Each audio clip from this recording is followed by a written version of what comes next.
Hi everybody, welcome to AquaDream. Today we are going to make this ball aquarium. This ball aquarium will be for my client. So this is a custom designed aquarium and it is, let's measure, I actually don't remember how big is that. So it's around 40 centimeters in diameter and it is about 36 centimeters high. And as always, I'm using the same light as for all my ball aquariums. And this light is for 12 watt. Actually, this is the strongest light from this type of light. Actually, it is hard to find 12 watt, so I found that only one. But usually for this size, I also use 9 watt. 9 watt is also works for this time. So I found this 12 watt light a little bit stronger than usually I use, but it is not too strong, it is not too much light for this size of aquarium. So as all my ball aquariums, this tank will also work with no CO2 and with no filter, as all my ball aquariums.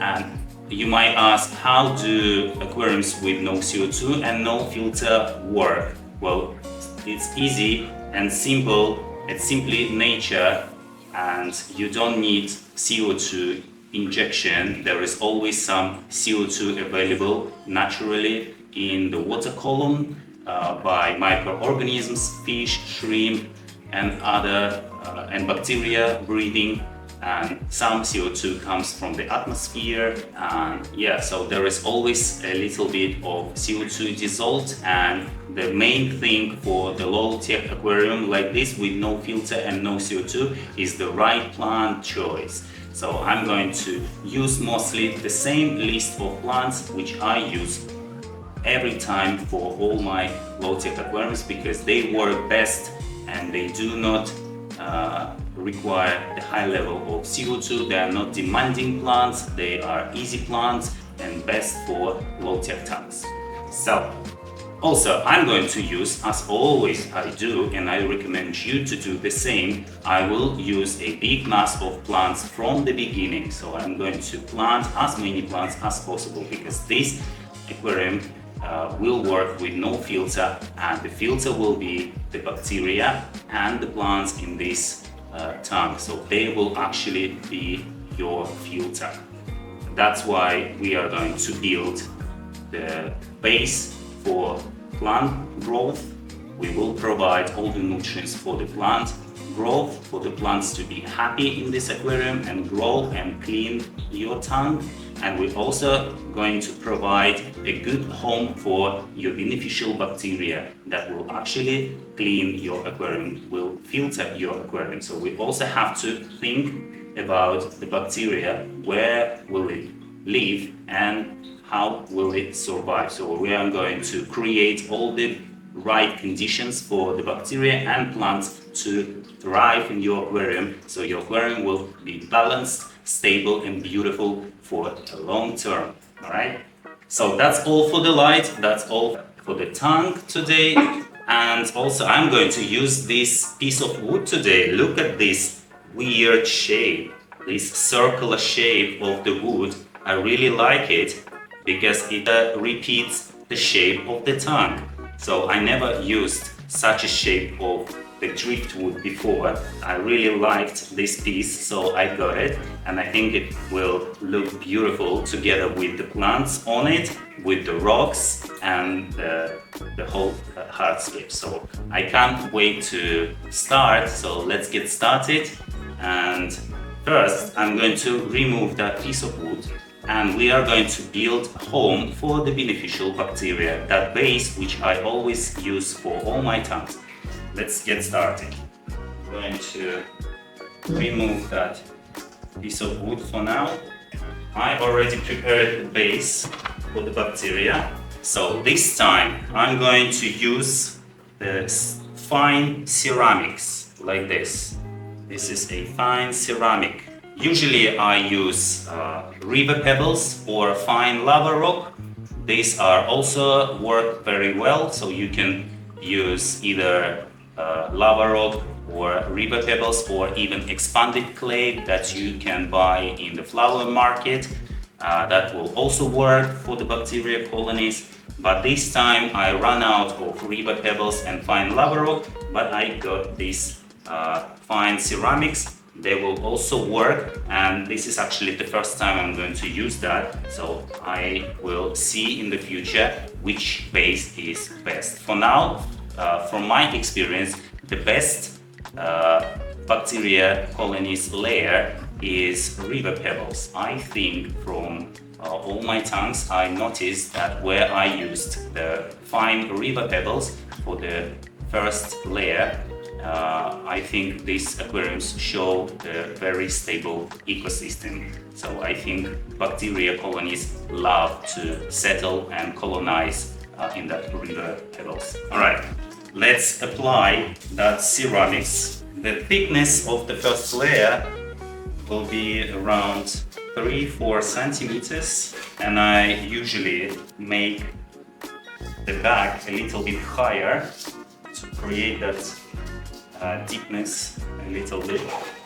Also, I'm going to plant, the client asked me to plant some plants, some immersed plants which will grow out. So I'm going to plant echinodorus that will grow out of the tank. So I need the back to be higher than the front so that the echinodorus actually grow easily and quickly outside of the tank.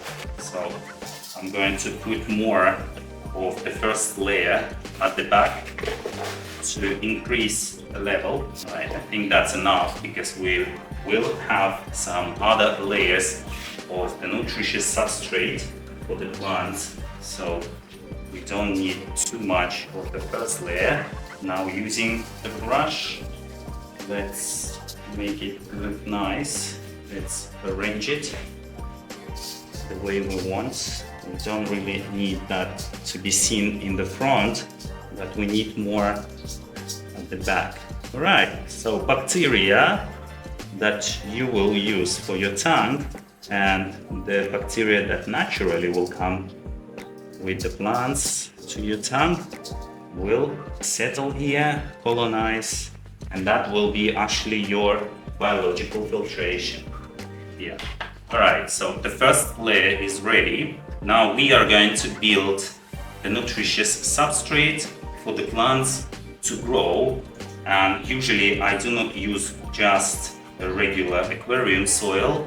I use different types of the substrate, also some organic substrates, which I already experimented with my previous project, and I found it very beneficial for the plant growth and for a very long term. So I'm not just using a regular aquarium soil that you can buy in an aquarium store. I also use other layers, and I'm going to take them this way. The first layer of the nutritious substrate, I use this clay-based substrate which is produced locally in Vietnam, but you can find some alternative products online. So it looks like this, in the granules like this. When it gets wet, it becomes powder. So it is rich, nutritious substrate, rich in iron and other elements. So I'm going to apply the first thin layer of this here. If you want to know the other options for that clay-based substrate, I'm going to leave a list of alternative brands that you can find online. That will be enough just to cover the previous layer, not too thick, because I'm going to use some other substrates. So that is the first layer. The second layer, I'm going to use vermicast. Actually, not this vermicast. I'm going to use, I got a new type of vermicast that you can find on the flower market. This vermicast is also in granules like this. Looks similar to this one. There is also the vermicast that I used before is just normal vermicast, looks like this, but this one is in granules. And I never used that one before, so I'm going to use it today and I will see how it works. So vermicast is a vermicompost, is an organic substrate, also rich in nutrients, also releases some carbon, CO2 slowly over time. And I'm going to apply not much, just a little bit like this. Just sprinkle, don't need too much substrate. Okay, that will be enough. Another ingredient, I forgot to take it. Another ingredient which I found also very beneficial for the tongue and for the plants is coconut coir. I started experimenting with coconut coir because I had some leftovers from the past when I used to make terrariums, and I no longer make in terrariums, but I have these coconut coir leftovers, so I have to use them. And I researched about the coconut coir, and it also not really for the plant's growth, but it lowers pH in your tongue, and it also a beneficial substrate for the bacteria. Also bacteria likes it, and it also oxygenates the substrate layers. So just a little bit as well, not much, like that. That's enough. And all of this I'm going to cover with the regular aquarium soil. Where is my brush? Where did I put my brush? I have another one. Let's clean the walls. Yeah. And the last layer to cover all of this is just the regular aquarium soil. But before we do that, I'm going to put the piece of wood already now before we cover everything. So the whole substrate thickness at the height should be at least 5-7 centimeters. So both aerobic and anaerobic bacteria will colonize there, because anaerobic bacteria needs a deep substrate to survive, because anaerobic bacteria is active in the deep substrate where there is a low oxygen level. It is not active in the high oxygen areas. So that's actually all. I don't have any aquarium soil. That was all I had. So we got around 3-4 centimeters of the nutritious substrate, plus bacteria base is 2-3 centimeters. So we already have like 5 centimeters of the substrate, or even thicker at the back. At the back is very thick. And I'm going to use some sand today. I'm going to decorate everything with the sand. And be sure, if you use the sand, be sure that your sand is not thicker than 2-3 centimeters.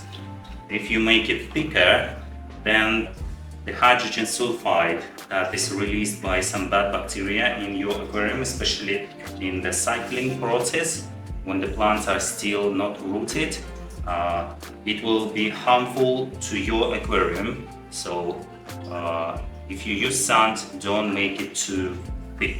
So I'm going to use the sand now.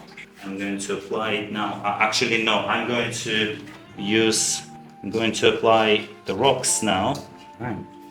Wow, I think this piece of wood is so nice. So I need to put the rocks now. I'm going to apply some small rocks, a few of them closer to the wood, and I'm going to glue the rocks and the wood, so rocks will hold that wood, so it is not floating when I fill up with water the tank. So the customer's wish was to use black lava rock. So I'm going to use black lava rock for today's scape. Black lava rock is a great rock for the scaping. It is also a very beneficial rock because bacteria also loves to colonize on it and inside of that rocks, because it is very porous rock. So it is also very beneficial for the ecosystem, but also a great rock for the decorations, because whatever you put that rock, it always looks nice. So let's try to create something. I think I'm going to put a big rock right here, big piece, something like that one, like this, and a small piece here. Some more, maybe I should put one here. So this rock will hold all the substrate, so it will not move to the front in the future. So we need to prevent that. To apply it like this. Right, yes, I think it's enough. No need more, it will be too much. I think that enough for rocks. Now I'm going to get the glue, and I need to glue all the rocks together between each other and between the wood, so it stays strong. Okay, to make the glue to dry up faster, and also to cover it, to hide that glue spots, because then you will see them. To hide them, you can use sand, same color sand that you are going to use for the tank. So take a little bit of sand and apply it on these glue spots. It also helps to dry the glue quickly, and also make it stronger, and also you hide it so you don't see it, all that glue. Otherwise you would see that white spots on the rocks. Right, so now we are going to cover everything with the sand, only 2-3 centimeters, no more, starting with the front, so our substrate is not moving. That's enough, because I'm going to plant a lot of plants, so we will not really see that sand much. Also, to prevent that hydrogen sulfide to be stuck in that thick sand, we don't want to make it too thick, so that hydrogen sulfide can just move up into the atmosphere. A little bit of substrate popping up, but that's fine. I'm going to apply some decorations, some pebbles, different size pebbles. I have some very fine pebbles like this. I have a bigger pebbles like that, and large pebbles like that. So I'm going to apply all of that different size of pebbles, starting with the smallest, the finest. I'm going to put them around the rocks and wood like this, just a little bit. And now let's apply some bigger, just a little bit. Also like this around. We don't want to put too much. And just a few large ones, just a few, only here, like that, just a few, and push them into the sand like that, just a few of them. Okay guys, look at this, beautiful, I like it, good. So quick. The hardscape is ready. Now the best part of every aquarium build is planting, and the longest part. The longest because I have to prepare all the plants. They all come with sponges, so I need to clean them first before I plant them. But let me introduce all the plants I'm going to use today. All these plants are all the same species I usually use for all my low-tech tanks. And of course, one of my favorites and very beneficial for low-tech tanks, grows fast, spreading fast, doesn't require a high level of CO2, and this is helanthium tenellum, amazing plants. I'm going to plant this one as the foreground plant. Also for low-tech tank, it is very important and beneficial to use root feeders plants that have a strong root system that can go deep into the substrate with their roots, and by doing this they will provide that oxygen for the substrate, for the bacteria that lives inside the substrate. And these root feeders are any species of cryptocoryne, like this one for example, Cryptocoryne wendtii.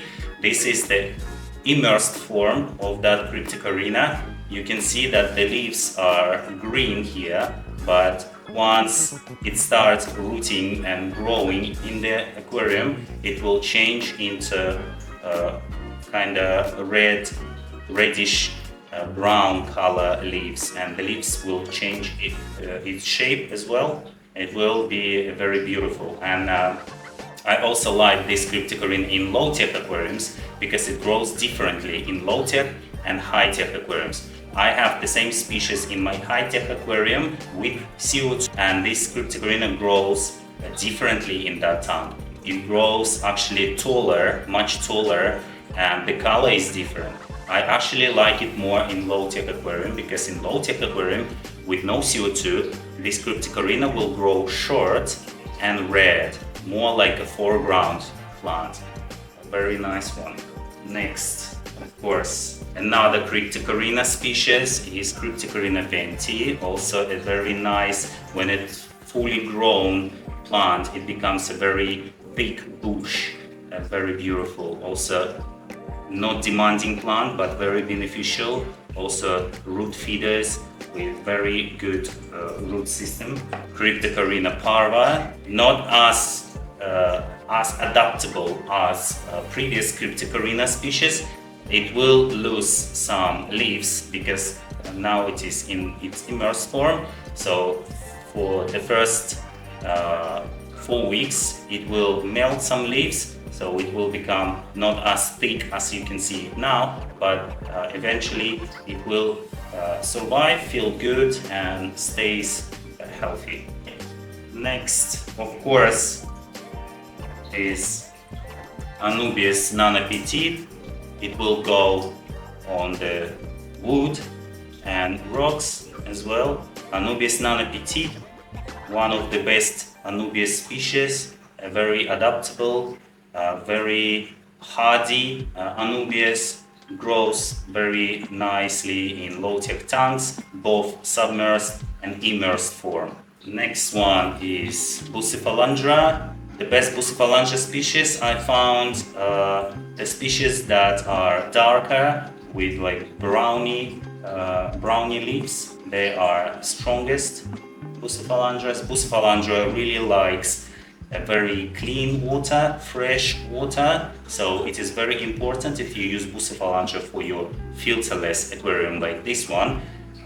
Be sure to do that frequent water changes as I prescribe for all low-tech aquariums. Even no low-tech aquariums, I do the same with high-tech aquariums. Frequent water changes, especially for 7 days, every single day, or even twice a day, you have to change water to keep water non-toxic, fresh, especially for bacteria to survive and for the plants to stay healthy until they start growing, especially for the Bucephalandra, because Bucephalandra likes fresh, clean water. So be sure you keep your water clean, especially for 7 days. Next, Java fern, mini, like this, also goes on the wood. I'm planning to plant it somewhere here, I think. Next one is, as the client wanted, is echinodorus, also a sword plant growing nicely out of water, but needs a very nutritious substrate to grow well.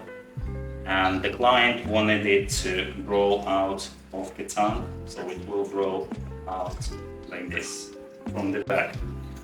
Also, for the first time, I want to use that plant. I forgot its name. I will write all the names of the plants later in my YouTube video. So this plant is in its immersed form. It looks differently from submerged. I think the submerged form is more like here at the top. It's more light greeny color, and the leaves are smaller, so that is submerged form. So I want to try to plant it because it looks very nice, also non-demanding plant, and yeah, grows well in low-tech tanks as well. Alright guys, all the plants are here, but I need to prepare them. So I'm going to spray the tank with water first. Oh no guys, that will take a long time. I'm going to use another one. I'm going to put water maybe 2-3 centimeters high, so it will be easy to plant the plants, especially cryptocoryne and echinodorus, because these are very strong rooters. What happened to my hose? Why it works like that? So slow. Right. Let's clean front glass so you can see what's going on inside. Right. We are ready for planting. Let's start with the biggest plant. I'm going to start with echinodorus. I'm going to take out echinodorus from... So, in the farm, they keep echinodorus in the mud, because mud, the clay, not mud, clay is very nutritious, and we used that clay substrate in our tank. So I'm going to make, you can see that it is very thick, lots of roots. So I'm going to make a hole right here, okay, and I'm going to plant it together with that mud. I'm going to put that mud from the pot into the substrate, and I'm going to plant that echinodorus. Yeah, right, beautiful. Look at this, nice. Hopefully it will grow bigger. Let's see in the future. Of course, everything takes time in low-tech aquarium. Low-tech aquarium is all about patience. It is not about fast growing. It is about patience. Everything goes slowly, but there are some benefits of let's plant cryptocoryne. Cryptocoryne is also a big root plant, and before I plant it, so I need to clean all the roots. You can see it all has that stuff around the roots, so we need to clean up all the roots. The roots should be clean, and I'm going to clean them here. And to clean it, I'm going to use tweezers. I'm going to use water and tweezers. It is easy to remove that sponge or something, that foam from the roots using water and tweezers like this. So first I need to actually, let me move it here to see, to separate some bushes, make it smaller. I'm going to take another container where I put only water, so it will be too big. That's the longest part, guys, is to clean all of these plants, to prepare them for planting. That always takes a lot of time. Now this bush is ready. I cut the roots. Let's put it back here. Let's do the same with another one. Actually, this foam is so easy to remove. Sometimes it is hard, but this time it's very easy. Another one. Let's cut it like that. That's all for cryptocoryne wendtii. Now it is time for cryptocoryne backettii or backettii. Again, you see that foam, everything needs to be cleaned. This foam is harder to remove. You can see there is also long roots, which I'm going to cut. Look at these roots, so long. This one as well. I really like this small baby cryptocoryne. Looks so nice. And the nice thing is that if you plant that baby cryptocoryne, it will stay small like this in your low-tech tank. Very nice. Okay. Cryptocoryne is ready. Let's plant it. Starting with Cryptocoryne wendtii. Cryptocoryne wendtii, a big bush. I will separate it into two. So I have two bushes. Now let's plant it. So I want to plant Cryptocoryne wendtii will go in the middle here, because it will grow bigger and higher. So it will go more like middle back plant. I'm going to get my big tweezers, take that roots. Actually, I'm going to make a hole. So where should I plant it? I think it will be great somewhere here behind the wood, and then it will grow and you will see it looking behind the wood. One is ready. You cannot see it, but I will show you everything. If you stay till the end, you will see the final result. Second bush, let's plant it. I think it would be nice. I want to keep this space here empty, so fish can swim through it. Will look nice. Here I'm going to plant hemianthus weed. Also the client wanted me to plant hemianthus weed, so it will be in that place. That means the second bush I'm going to plant somewhere, maybe also behind, somewhere here. Plant it. Alright, second bush ready. Next, that one. I think it will look nice here. Yes, I'm going to plant it right there. No, it cannot go there. Not enough substrate. We have some space here. It's all at the back, mostly. They're all root feeders, so it is nice to plant them where most of the substrate, so they can go deep. They have enough food to grow.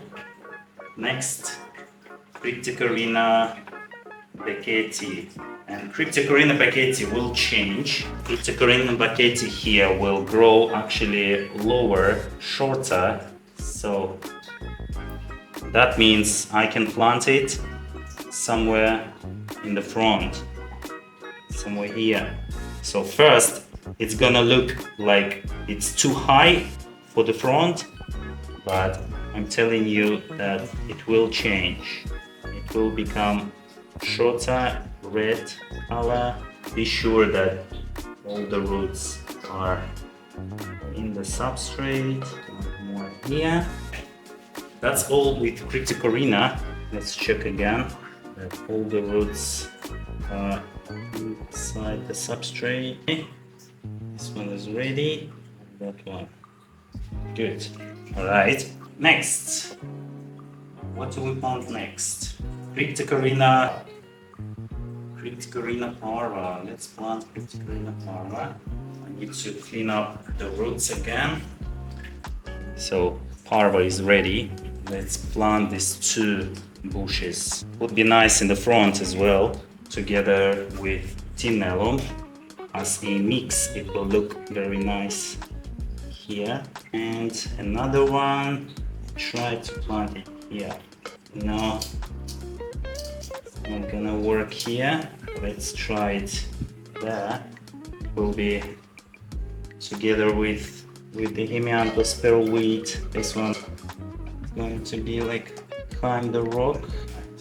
So we still have a lot of space at the back for the plants, but there will be hemianthus pearl. Actually, I don't have it here, but I'm going to cut that pearl weed from another tank. I didn't trim that tank yesterday. I wanted to trim it, but I haven't trimmed it for a while, so I wanted it to overgrow, so I can cut a long pieces to plant it to a new tank. Now it's time for Anubias, Pussyphalandra and foreground plants. Let's start with the tenellum.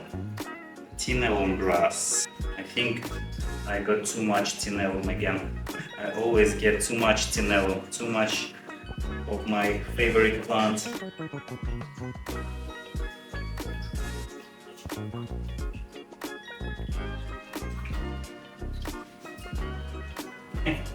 This first bush is ready. I'm going to separate it into small pieces like this. 1, 2, 3, 4. So they will be like mother bushes, and it will start spreading from that mother bushes into smaller, shorter baby tenellum, spreading all around. The tenellum goes here, fits here very well in that corner. I think we can plant one more.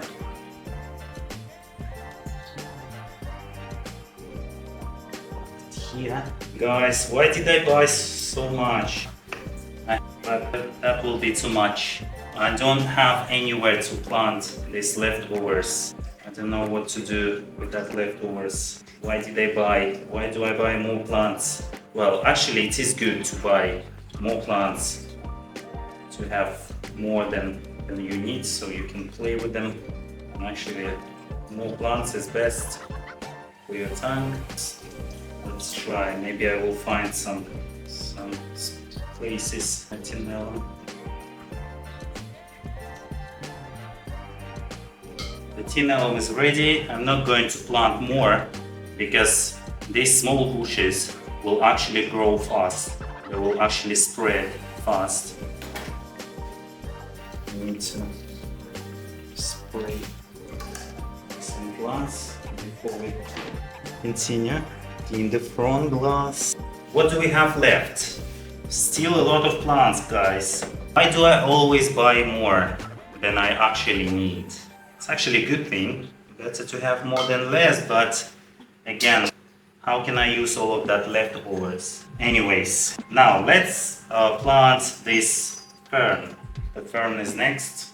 Actually, I didn't notice that this fern was sold on that kind of stone, so I will remove it carefully to save all the roots. Okay. And that fern will go here. Perfect, amazing, nice. Do you like it? I love it. Okay, but we need to glue it to make sure it's strong, so I'm going to apply a little bit of glue here. Nice. Beautiful fern. Next, let's plant Anubias. Anubias nano petite that will go on the wood. I have 2 pots of Anubias. So this is all Anubias I have today. You can easily separate it into small pieces like this. Some of them will be bigger, some of them will be smaller. And of course, using the glue, let's plant it. I'm going to plant it on some on the wood. Oh, yes. I think that one is the best. Nice place. With some glue. This. Next, this I want to put somewhere here between the wood. Actually, the same place where I glued the wood and the rock. Next, wow. I think that a big bush like this, I'm not going to separate it. I'm going to plant it like that, and I have place here on the rock. I think that's a perfect spot for that big bush. A little bit of glue and like that. Wow, perfect spot. Look at that. Nice. Can you see? Hopefully you can. That small piece, put it there. Should I plant it on the wood, on the top? No, not really. Some here, yes. Some plants might melt at the beginning, in the first 4 weeks. That's normal because they all in their immersed form. So some of them might not adapt to a new submerged environment, and that's completely fine. If some plants will melt completely, then I'm going to replant them after 4 weeks. If one of the plant will melt partially, not fully, that's fine. It will recover after some time. So again, patience is the key. Just have to wait. The complete look of every aquarium is, you will see only in 4, 5, 6 months, especially in low-tech tank. Low-tech tanks maturing slowly. Everything is happening slowly here. So you have to be patient. So I plant the last bush here. I actually have Bucephalandra. Where should I plant Bucephalandra? There is no space for the Bucephalandra. Well, let's see. Let's plant it here. More Anubias on the wood. Actually, Anubias grows best on the wood. That's the best, the best place for the Anubias to grow. I don't know why, but really Anubias grows best on the wood. Maybe it takes all the nutrients from the wood as well. Maybe Anubias likes the surface of the wood. All right, beautiful. Let's spray more.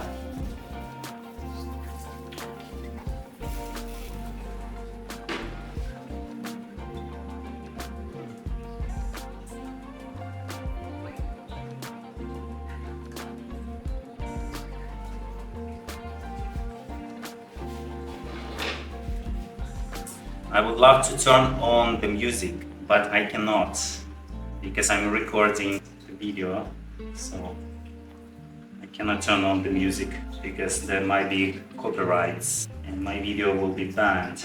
So we have still Bucephalandra available and I need to plant it, but where? Where should I plant it? Let's see where it best fits. Right. Guys, we need to feed that Bucephalandra somewhere. What if? I think that cave here is quite large. So I still have that stone from the fern. So I'm going to use that as the base for Bucephalandra. Bucephalandra loves surfaces like this. So I'm going to glue it on it, and I will get that beautiful bush sitting on that root. Okay, I hope Bucephalandra will be happy on that piece. I'm going to put it right here, like that. Yes. So we still have that a little bit of a cave here, but also Bucephalandra. Let's see how it goes. Let's see how Bucephalandra adapt. Maybe it will lose some leaves, so it will not look as thick as it's now. And the new plant that I wanted to try for the first time, really not sure how it grows from the beginning. Probably most of these immersed form leaves will melt at the beginning. Let's see. Hopefully it will not melt completely, but as I know, this plant doesn't require the CO2 injection, so it grows well in low-tech tanks, and it grows actually, its submerged form is very nice, looking very good, different from the current look. So let's try. We don't know until we try, right? So we have to try it. No, I'm not going to use tweezers, I'm going to use my hand. It's quite hard to go there, right? Nice. Okay, guys, actually we are almost done. The only plant that I'm going to plant is hemianthus pearlweed, which will be here, and I'm going to cut that hemianthus pearlweed from another aquarium, and I'm going to show it to you. I'm going to do that here. So you see that hemianthus pearlweed has grown a lot here. So I haven't trimmed it because I wanted it to plant for a new project. So I'm going to cut it now. It grows very well in low-tech tanks as well. It grows fast, and I also recommend every time to everybody to use one fast-growing plant in your, especially in your filterless aquarium, because it is very beneficial, especially for the first 4 weeks, especially for the new tank, because fast-growing plants will help you to keep your water healthy, clean, and remove all of that excess nutrients from the water column by its fast growing. Oh my goodness, that's a lot here. I need to take one bush and take it something like that. And so this is what I got. I think that will be, and maybe one more like this. It will grow fast. It will grow well, especially in new tank, where in new tank there are so much nutrients available in the water column, and these species fast growing plants growing so well because they have all of that nutrients just for them available. So these 2 bushes will be more than enough for the tank. I don't need more. I made a mess here, so I'm going to fix it later, collect some little cuttings. Fish is not happy. What are you doing with our house? Don't disturb our home. It was beautiful before you came. All right. We don't need the plants anymore. So hemianthus pearlweed, I'm going to separate that bush into 2. First one onto that. Also second bush, I'm going to separate. See, because it was overgrown, you see all of that roots coming all along the stem. Actually, this hemianthus pearlweed you can also use as a carpet plant if you cut it short, but if you want to cut it short and use it as a carpet plant, I think that would work only with CO2, because you need some more CO2 if you want to cut it often, so it can recover quickly. And the last bush somewhere at the very back. Yeah.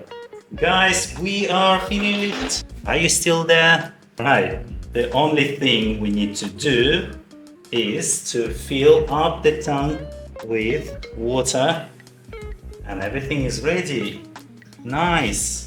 Let's clean up everything. I'm so excited to see the whole look, and I will show it to you as well. Let's fill up with water.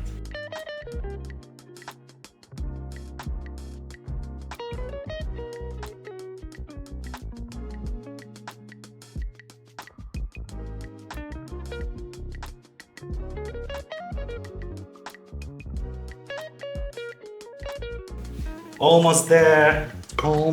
We are almost there. So, ball aquariums, they actually magnify everything inside. So, the hardscape will look bigger than it actually is. You already can notice and see that the piece of wood is looking bigger, rocks are bigger, plants are bigger in the front. But that's okay, the plants will change. Some of the plants will become smaller.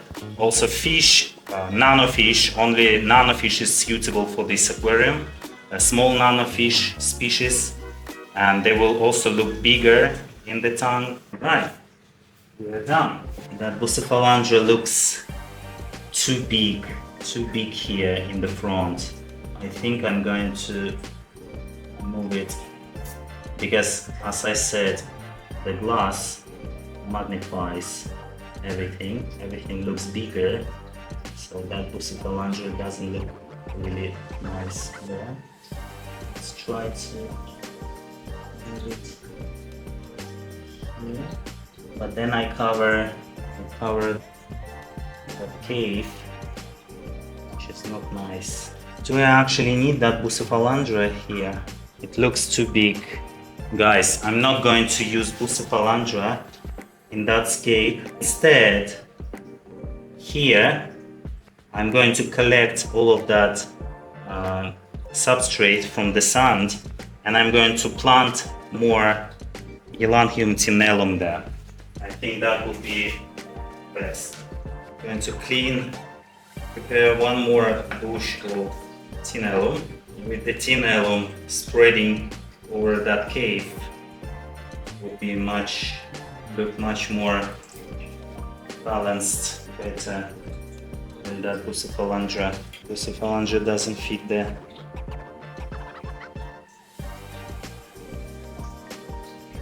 Also tenellum. Tenellum first will grow quite tall, the mother bushes, but after some it will spread and become smaller, and smaller. And maybe in 1 year it will look much more balanced, thicker and smaller. Even not in 1 year, actually in 4 or 5 months, in 6 months. Now I need to think about where do I use that Bucephalandra. Well, actually Bucephalandra is not. Actually, I know where I'm going to place it in one of my tanks. I'm going to add a little bit more pebbles here because the sand looks quite naked with no pebbles. And that baby Anubias needs to go somewhere.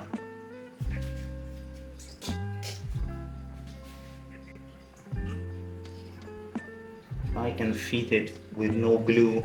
I don't want to glue it.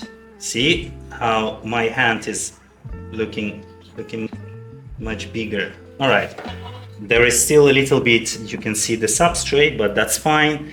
The tenellum will spread all over the tongue and will hide almost everything. Nice. Let's add some more water.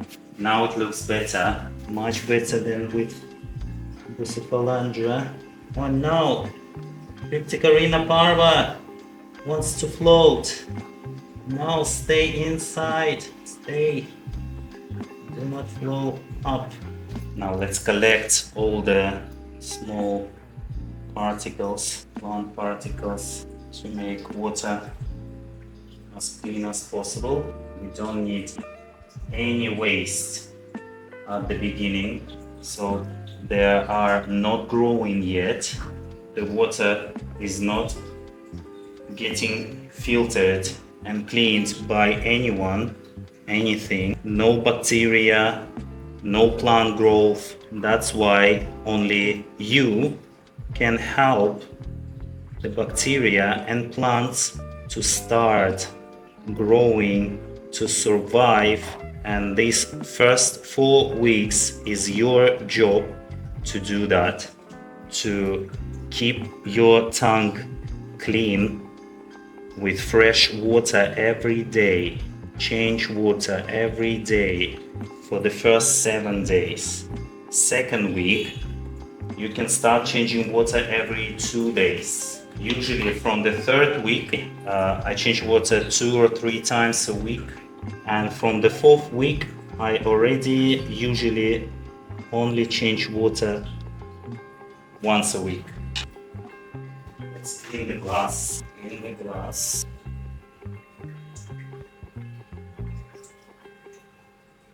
The water is not crystal clear, of course, but it will be clear in 2-3 days. Most of the light will be at the back because there are most of the plants that needs a strong light.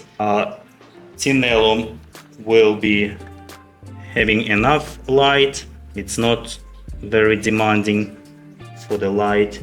Anubias doesn't need much light, and this cryptocoryne also grows fine with moderate light. All right, 3-5 days, water will become crystal clear. Now let's take a look around. I'm going to show you.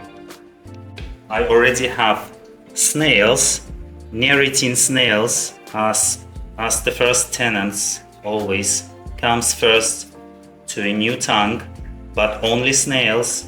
I add fish and shrimp only when the cycle is completed, so usually in 4 weeks. But to provide some waste as food for the bacteria to actually start spreading and colonizing your tank, that snails will help. They will provide that a little bit of waste in your tank. So let's add them right now. They look like they're dead. Hey snails, are you alive? I just bought them yesterday, but they all look like they're not alive. Snails are always a part of all my aquariums. Snails. And of course, one of the most important thing is I'm going to add bacteria, and for the first time I'm going to add bacteria double dose, and I'm going to add that bacteria every time, every day I change water to establish that biological filtration. So I'm going to add that bacteria. When you choose bacteria for your aquarium, look for the brands that have both aerobic and anaerobic bacteria. Nitrifying bacteria, PSB bacteria would be the best if you can add all of them. Maybe not PCB bacteria for the first time because there is not much waste for PCB bacteria, PSB bacteria to actually eat. Why snails are looking like they are dead? Why they are not moving? Come on snails. Hopefully they will be fine. Maybe they are stressed. Let's see over time. Okay, I added bacteria and water conditioner because I'm using tap water. If you use tap water, you have to use tap water conditioner. So every day, tomorrow morning, I will come and I will change 50% or even more, like 60% of water, and I will add bacteria water conditioner again, and I will continue doing that every single day for the 7 days. First 7 days. From next week I will start changing water every 2 days. From the 3rd week I will change twice a week, and then start changing water only once a week once everything is stabilized. I also forgot to add some floating plants. Floating plants are also very beneficial for your low-tech aquarium, so I recommend to use them, especially for your new tank, especially for filterless tank, because they are fast growers and they will remove all of that excess nutrients quickly until all other plants start growing.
Hi guys, so it's been 7 days since I set up this ball tank, and as you can see the tenellum grass has started growing already and spreading. One more week and it will fully start spreading around, covering all the foreground. The cryptocoryne backettii is still adapting, but there are already some red new leaves coming up, which is nice. Some of the immersed form leaves has melted, but this is fine, it's a part of the process. The tenellum at the back is also growing, becomes taller and starts spreading. The hemianthus peruid is also growing already because it's fast growing plant. And look at this echinodorus, I really like the stems, how it looks at the back. It looks like tree.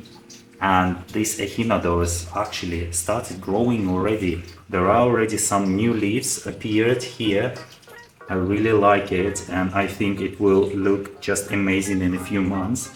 I think these leaves will become very big and there will be much more of them.